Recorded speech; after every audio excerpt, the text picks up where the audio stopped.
Histoire qui nous emmène à Rennes, celle de cette femme de 48 ans qui soupçonnait d'avoir isolé son fils, de l'avoir maintenu reclus chez elle pendant plusieurs années. L'adolescent a aujourd'hui 14 ans. La femme que vous voyez à l'image est renvoyée devant un tribunal correctionnel en octobre prochain. On va écouter la mère de cet adolescent qui témoigne auprès de BFM TV. Nous avons une vie extérieure qui est très riche et beaucoup de monde nous connaît à l'extérieur. Nous vivions à Paris avant, donc nous étions très souvent en bibliothèque, au musée, au théâtre, au cinéma, allant voir des expositions. Mon fils faisait également du sport, rencontrait d'autres enfants. C'est très surprenant qu'on dise des choses qui sont inverses de la réalité, en fait. Ah ouais. Je salue nos invités. Bonsoir Pierre Lassus, bonsoir. Vous êtes psychothérapeute, spécialiste des maltraitances infantiles. Bonsoir oui. Martine Brousse. Bonsoir. Vous êtes cofondatrice et présidente de l'association La Voix de l'Enfant. Bonsoir Étienne Libic, vous êtes éducateur en Ile-de-France. Et bonsoir Philippe Assor, vous êtes avocat en droit de la famille. Je vais d'abord m'adresser à vous. Je ne sais pas comment vous regardez cette histoire. Au début, on s'est dit qu'un adolescent avait peut-être été séquestré, isolé du monde par sa mère pendant 14 ans. Depuis, nous l'avons entendue, elle témoigne, elle essaie de raconter autre chose, de dire qu'ils avaient des sorties ensemble, un rapport fusionnel et que c'est la société qui la juge avant que la justice ne se prononce, que c'est juste une histoire hors norme. Oui, en tant qu'avocat, moi j'ai pour habitude de rester très circonspect. D'abord, j'ai horreur du tribunal médiatique, mais c'est vrai que cette affaire interpelle. On a une situation qui est totalement atypique, anormale, marginale. Est-ce qu'elle est infractionnelle? Cette dame est poursuivie, elle va être jugée, mais elle n'est pas encore condamnée. Donc elle a aussi le droit de se défendre, elle a aussi la liberté qui est la sienne. Maintenant, on a quand même des indicateurs dans ce dossier qui font, comme on dit, on a des lumières rouges qui s'allument. Concrètement, d'abord, elle a échappé au radar. C'est une certitude. Cet enfant n'est pas né en France. Un enfant qui est né en France, il y a tout de suite un traçage, si je puis dire, avec la PMI. Il y a un contact avec la famille. Donc, il n'est pas né en France. C'est un premier élément. Oui. Deuxième élément, elle a déménagé.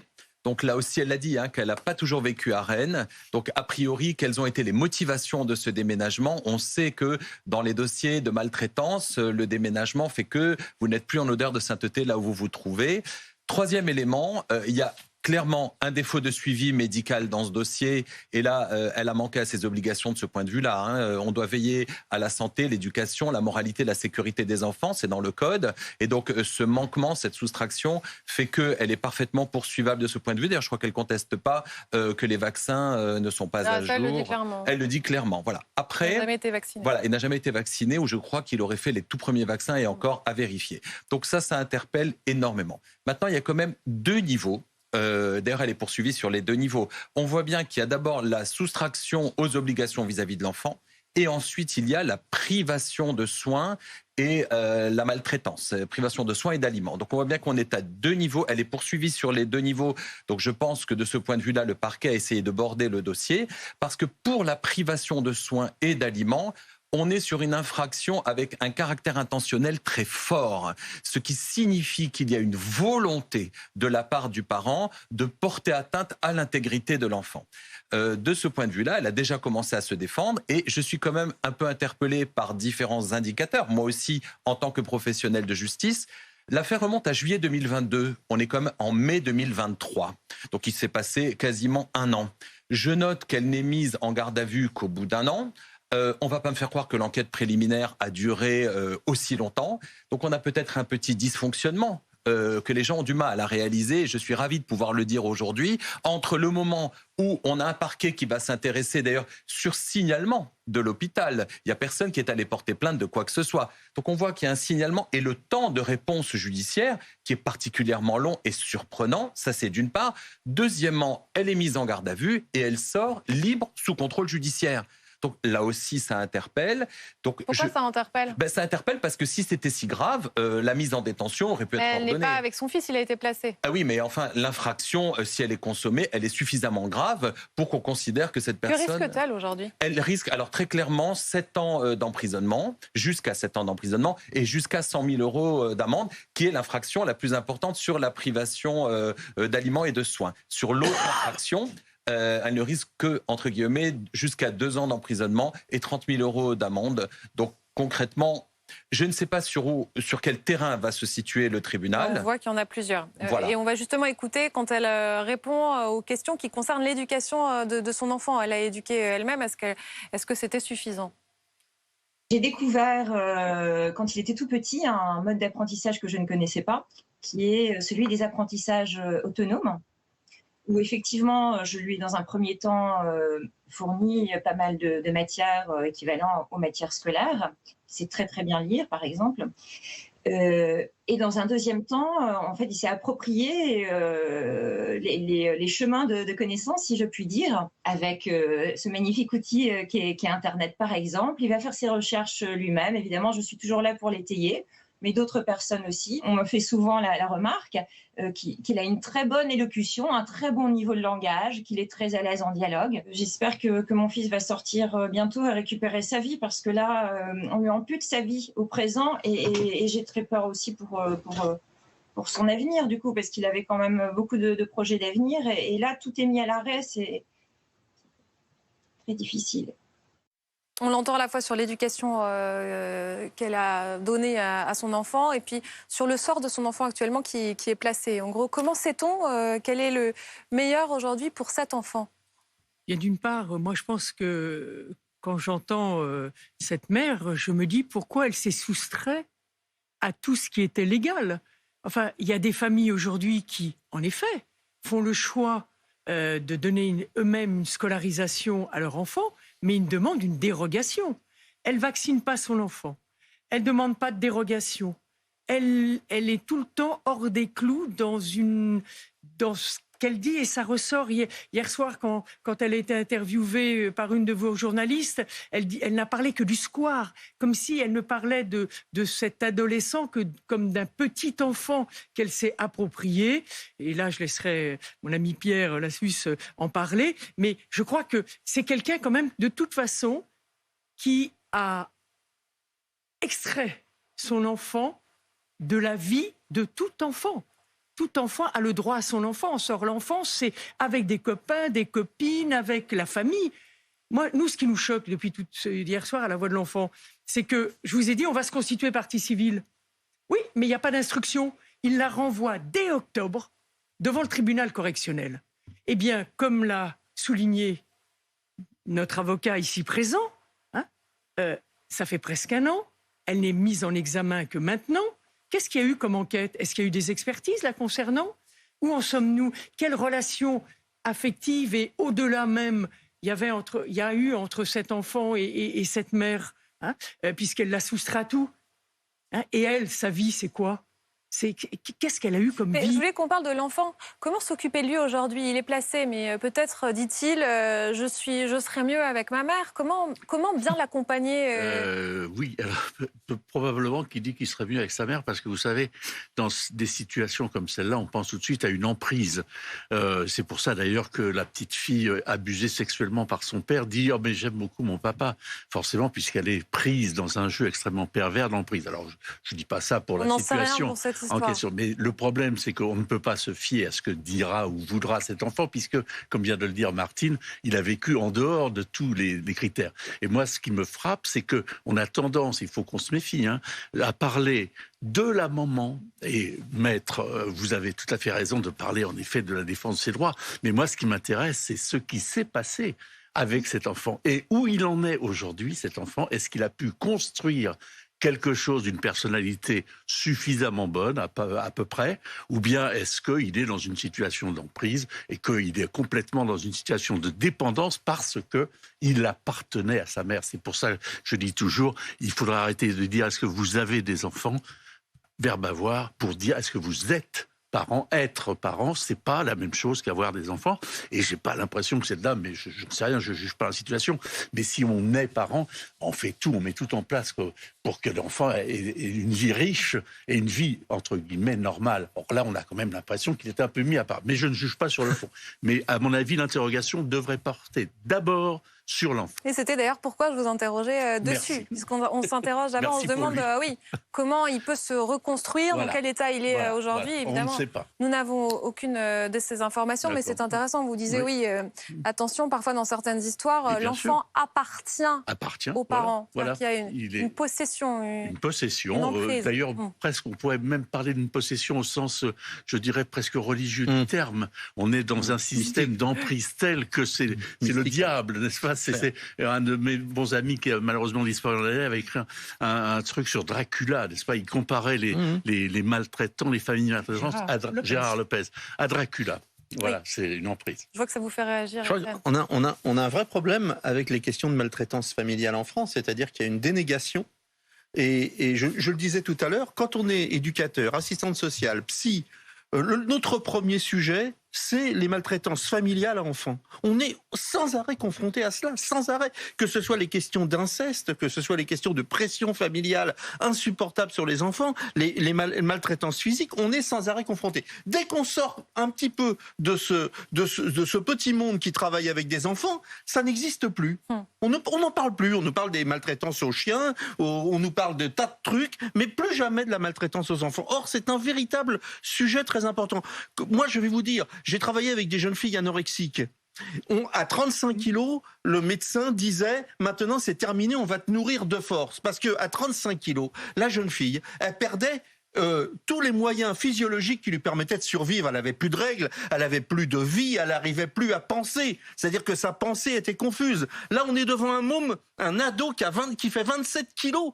Alors, on avait l'avocat hier, il nous disait 1m40... Enfin, et je réagissais en lui disant que c'était quand même une extrême maigreur. Il nous disait 33 kilos pour 1m47. Mais c'est du délire. Or 14 ans, c'est 1m63 environ pour 50 kilos. Je crois qu'on se rend pas compte de ce que c'est ça veut dire que c'est pas que la question... c'est la question du... Comment le cerveau fonctionne dans un corps de 27 kilos et comment il est alimenté.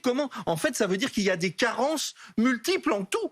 Et quand il y a des carences multiples en tout, c'est très difficile de récupérer ce gamin. Je suis pas sûr qu'il aura une vie physiologique normale. Si tant est qu'il ait une vie psychologique normale, je suis pas sûr qu'il aura une vie physiologique normale. Je crois que le mal qui lui a été fait, c'est comme s'il avait été frappé, c'est comme s'il avait été violé. Le corps a un lien avec l'esprit. Mais évidemment, mais vous vous rendez pas compte ce que c'est 27 kilos. Je vous promets, quand on va dans les centres avec les anorexiques qui sont à 35 kilos, on ressort totalement traumatisé. En effet, dans un corps sain, justement. La mère de famille était interrogée sur le poids très faible de son enfant. Voici son explication.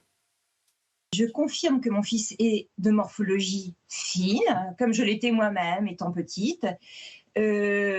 Par contre, en termes d'alimentation, excusez-moi, même dans les circonstances dramatiques, terribles que nous vivons, ça me fait légèrement sourire parce qu'il a toujours eu à manger. Évidemment, faut-il le préciser, ça me paraît tellement évident. Autant qu'il le voulait, et que ce soit d'un point de vue quantitatif, bien sûr, mais qualitatif également. Il a une très bonne santé, il tombe très rarement malade. Et évidemment, s'il avait besoin, oui, il allait chez le médecin, le dentiste, bien sûr. Un aveuglement total. Vous dites aveuglement total. Mais évidemment, il n'y a même pas besoin d'interroger qui que ce soit. C'est un aveuglement total. C'est une maladie mentale, excusez-moi. Un aveuglement total ou alors elle sait aussi qu'elle parle aux médias et je crois qu'elle est à l'ouest. Excuse-moi. Mais ce qui est intéressant, et c'est ce qu'on a dit, c'est si l'hôpital a fait un signalement, si cet enfant avait même manquait un peu de poids, ils auraient fait uniquement une information préoccupante auprès du département pour qu'il y ait une enquête sociale et qu'on accompagne cette maman.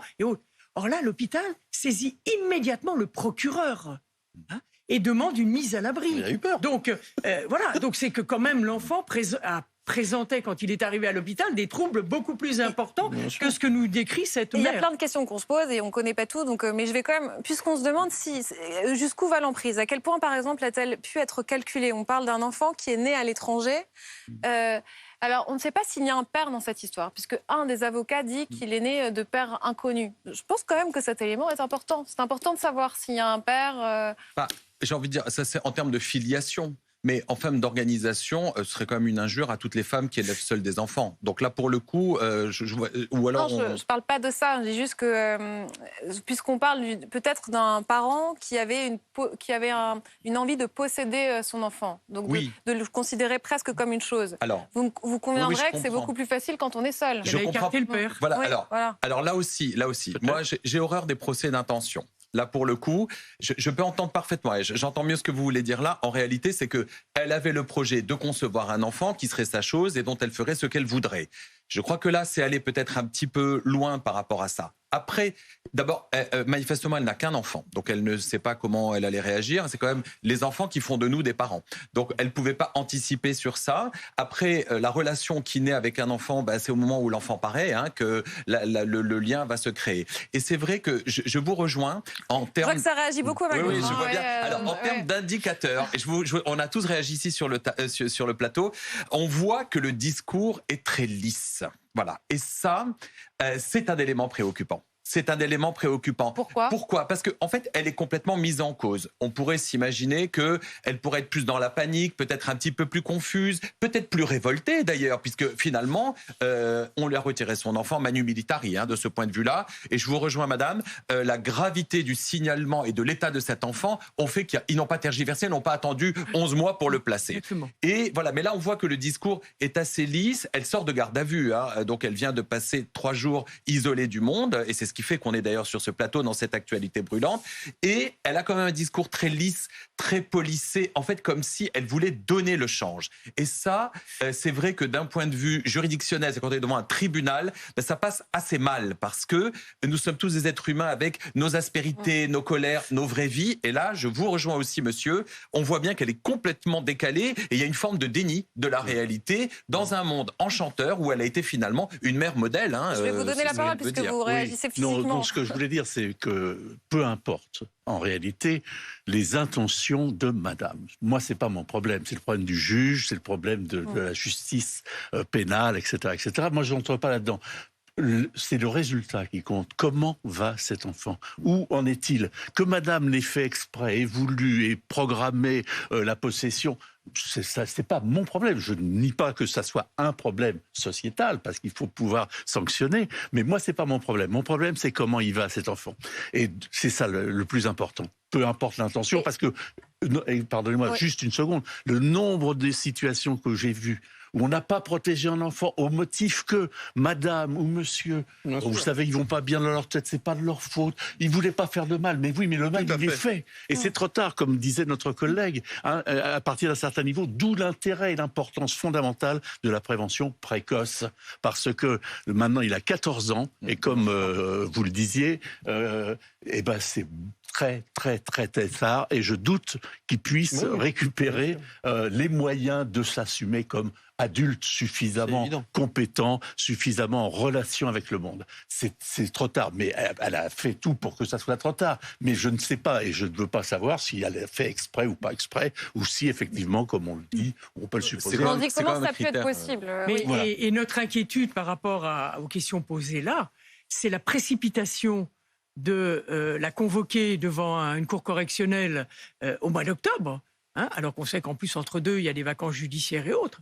Parce que selon la décision, il va se poser vraiment aussi la question de l'autorité parentale.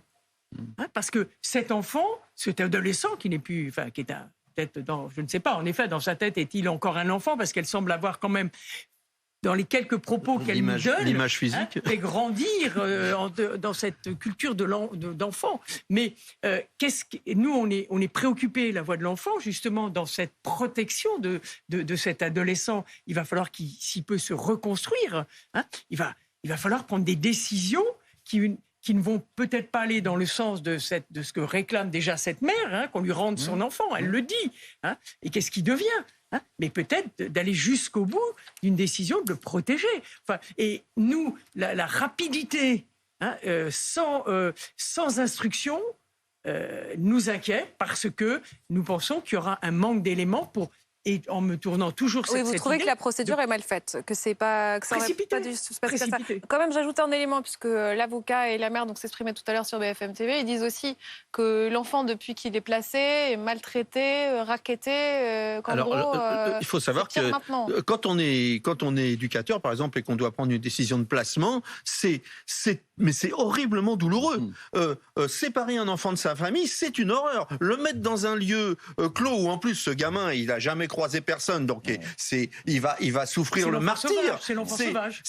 On est dans une situation impossible. La personne, on sait très bien que séparer un enfant de ses parents, c'est une horreur. Et si on le fait, c'est vraiment parce que le degré de dangerosité est maximum. Parce que souvent on nous reproche de placer des enfants, mais il faut savoir que c'est jamais de gaieté de cœur et les mains dans les poches qu'on place un enfant. C'est toujours avec beaucoup de regrets, parce qu'on sait très bien que c'est une autre forme de désastre qui est en train de se déclencher. Et ça va être le cas pour ce gamin. Et ce qui est terrible, c'est que vous nous dites qu'il est perdu, cet enfant, qu'il sera impossible de le reconstruire. C'est complètement idiot de penser qu'il est perdu comme ça, parce que je dis juste que de ce que j'ai croisé de personnes en cette situation physiologique-là, je suis terriblement inquiet sur le fait qu'il puisse retrouver même une forme cognitive extrêmement correcte, y compris une force physique, un allant physiologique, sans parler du psychologique, sans parler que cet enfant a été maintenu petit bébé. C'est-à-dire, on voit bien comment il a été maintenu à 27 kilos pour ne pas grandir. Cette espèce de